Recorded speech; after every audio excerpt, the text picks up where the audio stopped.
Mes réflexions sur l'éclipse solaire en Bélier du 29 mars, 11h57, presque midi, heure de Paris, éclipse solaire partielle dans 9 degrés du Bélier. Pourquoi est-ce qu'elle est partielle? Parce que le nœud lunaire se trouve sur l'axe Vierge-Poisson et le luminaire en conjonction Soleil et Lune seront dans 9 degrés du Bélier. Il n'y a pas de conjonction exacte des luminaires en conjonction entre eux et des nœuds lunaires, ce qui était le cas lors de l'éclipse lunaire il y a 2 semaines. Les points les plus importants à élaborer.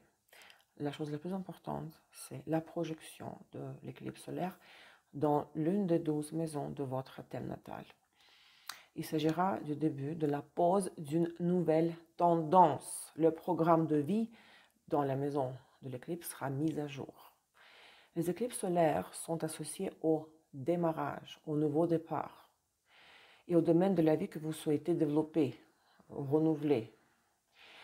L'éclipse solaire offre la possibilité de repartir de zéro dans le domaine de la vie, de l'éclipse, attention.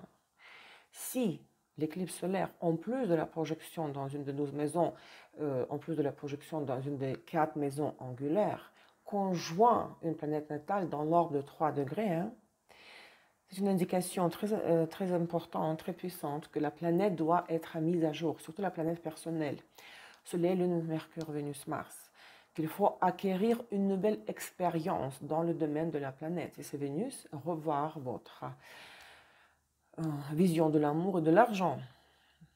Tous les nouveaux commencements, selon le symbolisme de la planète, ainsi que selon sa position dans la maison natale de l'éclipse, marcheront très bien. Que faire pendant l'éclipse solaire? Même le jour avant. Nous parlons de l'archétype du soleil noir, Dark Soul.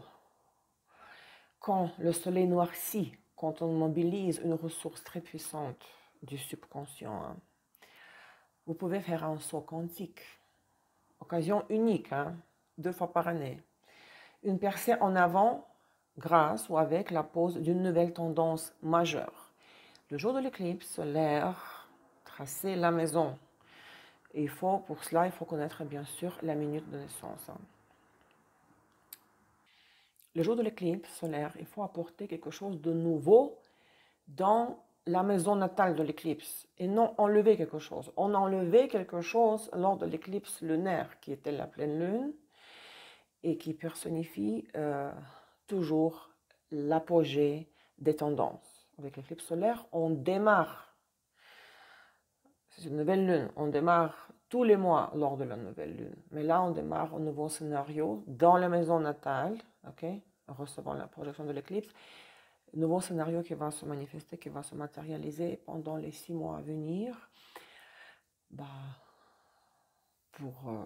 Ce nouveau scénario sera déjà mis en place pour la prochaine saison des éclipses dans 6 mois. D'accord? Donc, concrètement, toute action directe et symbolique dans la maison natale fonctionneront vraiment d'une manière impressionnante et apporteront des résultats. Par exemple, l'éclipse solaire tombe dans la maison 2, ce qui est mon cas, vraiment sur la cuspide, en bélier. Vous devez renouveler le thème de l'argent. Par exemple, ouvrir un nouveau compte en banque ou au moins, pour le moins, placer une nouvelle, nouveau billet de banque dans votre porte-monnaie. Visualisez le flux financier qui s'ouvre, qui s'élargit. Éclipse solaire dans la maison 1 ou en conjonction avec Vénus. Changer d'image, d'apparence, de couleur de cheveux, de style vestimentaire. Acheter de nouveaux accessoires, de nouveaux vêtements, mais qui vont aller dans le sens, dans le style de votre signe ascendant. Éclipse solaire sur l'ascendant ou en conjonction avec Vénus, mais parfois ça peut être même en conjonction avec Vénus, ce qui est mon cas, Vénus sur l'ascendant. Changer de look. Mettez un nouveau avatar sur votre profil Facebook, Instagram ou TikTok. Qu'est-ce que c'est une éclipse solaire du point de vue psychologique? La connexion entre le système limbique reptilien et le néocortex se rompra. À ce moment-là, notre subconscient devient très actif au maximum. Donc le portail s'ouvre. Toute visualisation, toute magie, travail avec les énergies, toute action symbolique ou directe Et qu'est-ce que c'est? J'en parle dans mon cours Astrologie natale et prédictive. Toute action symbolique et directe facilitera la pose d'une nouvelle tendance. Impact puissant, le plus puissant, il est prévu pour les béliers, bien sûr.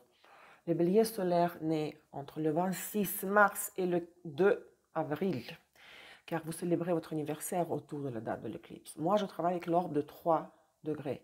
3 jours avant, 3 jours après l'éclipse. Et ça arrive une fois tous les 18 ans et demi, ou voire 19 ans, lorsque une personne fête son anniversaire le jour de l'éclipse solaire. Donc, vous allez pouvoir compter sur le redémarrage, le total complet de votre vie, la remise des compteurs à zéro, mais vous visualisez une nouvelle réalité, vous projetez dans l'avenir étant une nouvelle personne, née à nouveau, pose de nouvelles tendances de votre vie entière. Mais il faut quand même regarder dans quelle maison du radix votre soleil, si l'éclipse solaire conjoint votre soleil natal, dans quelle maison natale vous avez cette conjonction, parce que c'est quand même intéressant de savoir si c'est maison 1, 7, 4, 10 ou autre. Oui, je compare ça à l'état du chaos primaire du point de vue énergétique, lorsque donc sur le champ énergétique échelle 0, vous pouvez bâtir une nouvelle réalité. L'impact le plus puissant pour les béliers, mais il est aussi très puissant pour les lions, favorable pour les lions parce que les lions et les sagittaires vont recevoir les trigones du point de l'éclipse. Surtout les lions nés entre le 28 juillet et 5 août, les sagittaires nés entre le 27 novembre et 5 décembre.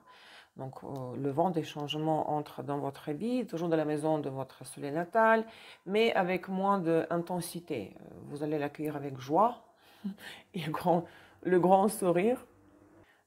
La différence avec les béliers, c'est que les béliers peuvent ressentir l'état du vide, l'anxiété dépassée par le sentiment le vide, chaos primaire, littéralement, que tout s'annule, tout est annulé. Et vous pouvez vraiment faire de votre avis ce que vous voulez. C'est plus fort que vous, ça fait sauter les plombs. Chez les lions et les sagittaires, c'est un peu plus soft, on va dire. Impact défavorable, difficile pour les balances nés entre 28 septembre et 5 octobre, les capricornes 26 décembre et 4 janvier et les cancers entre le 27 juin et 7 juillet.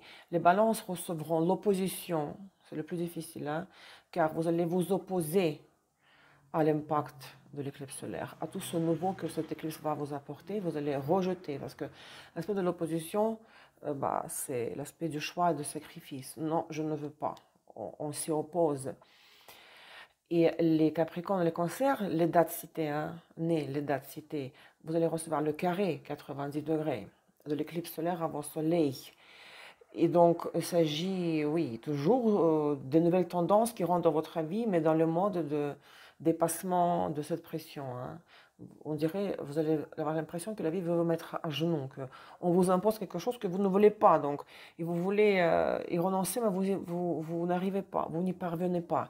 Il faut accepter, mais avec beaucoup de sagesse. Je vous conseille de la sagesse, c'est la bataille, c'est un peu comme nager contre le courant.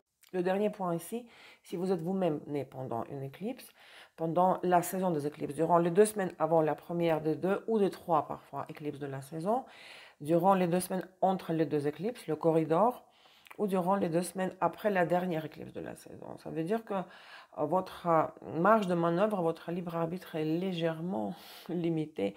Je ne veux pas dire que vous n'avez pas votre mot à dire dans votre dialogue avec l'absolu, mais quelque part c'est le cas. Ce genre de personnes sont fatalistes dans le sens qu'elles ont une mission très particulière, spécifique, spéciale, qu'elles ne choisissent pas.